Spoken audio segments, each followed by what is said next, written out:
So in terms of where AI sits in the other changes that have gone in the last 50 years, absolutely 5 out of 5. It's huge. I don't think we really understand the impact yet, but it's going to change everyone's lives, their jobs, their workplaces, healthcare, learning. Absolutely massive and transformational. It's a 5. I hear people talking about, AI is just another tool. And they talk to staff and say, it's just another tool, just play with it, you'll get the hang of it, same you do everything else. I think it was Mustafa Suleiman who said, it's not another tool, it's a digital species.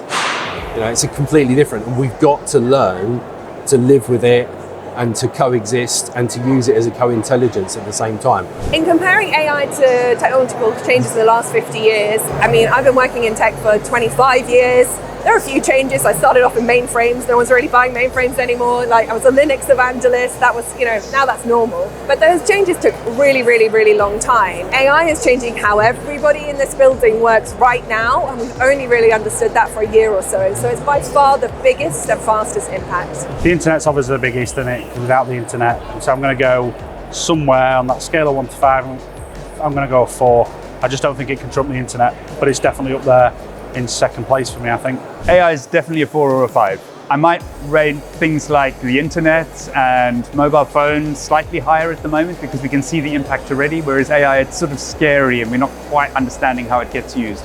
But it's definitely 4 or 5. I think if you looked at AI from a scale of 1 to 5 of how important it is in technological changes, it ranges for me. On the one hand, I think it's an absolute 5 because it's probably the biggest wholesale change we'll have in technology in current years. We've seen lots of different little bits, but this has the potential to revolutionise so many different areas. From healthcare, being able to scan scans and give results without somebody having to physically look at them because it can compare them all.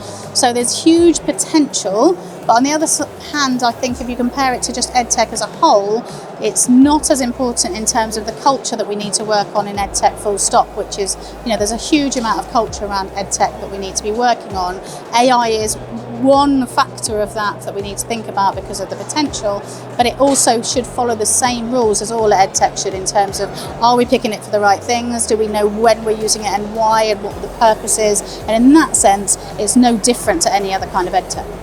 I'd say it definitely has the potential to be as big and probably bigger than anything, but I don't think we're at the point of knowing that for sure yet. And I think some people act as if that's already guaranteed. So the way we treat it in our company, and the way I would advise people to look at it, is research it and act at the moment as if it's going to be a 5, but don't invest as if it's a 5 already. If you're using a 1 to 5 scale, where sort of 1 is not at all and 5 is, it changes the world. And what I mean by that is, you risk missing out on really important changes in the sector, or just having your company left behind if you're a bit late to changes that are happening. But if you throw all of your money right now into an AI feature, which is probably just built on top of a large language model, you could actually invest in something that isn't quite production ready and help your customers get frustrated about. So personally, it's the thing I am most excited about and worry about most, and more than any other technology in my life. And therefore that would put it at the high end of the spectrum. But I don't think it's guaranteed to be that, and I think it's about tracking and almost updating one's view every month, really. It's high, somewhere between 4 and 5. I do think that's right. It's going to take a bit of time to come through, and I think the comparisons to things like the internet on a smartphone are probably right, in that it will become so normal and embedded in our everyday that it'll be hard to remember what it was like before it existed. I think we'll have a dramatic change. I would say probably in terms of other changes that have happened over the last, indeed since the Industrial Revolution. I think we'll have probably a 4 out of 5 impact. In terms of its impact and the changes that it's going to create, I'd give it a high 5. It is, and I don't like to use the term lightly, the game changer side of things, but it is a disruptor. There's no two ways about it. It's in its earliest stages, it's in its infancy, and the things and the potential that you can gain from it already is massive. So I'm so excited about this time next year. Well, I say I'm excited, I'm nervous in equal measures as well. You've got to, when you work in the education space, use AI sensibly, make sure that you've done your due diligence.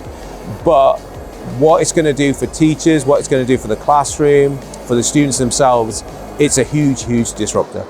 5 easy. I think it's as big as when the internet came. I sound really old-fashioned when I say it, but the internet, when it came about, it just revolutionized the way we basically did business, the way education worked. We then had cloud solutions, which I see is still part of the internet. I think this is even a bigger revolution than cloud. I think this is the next big change that technological change.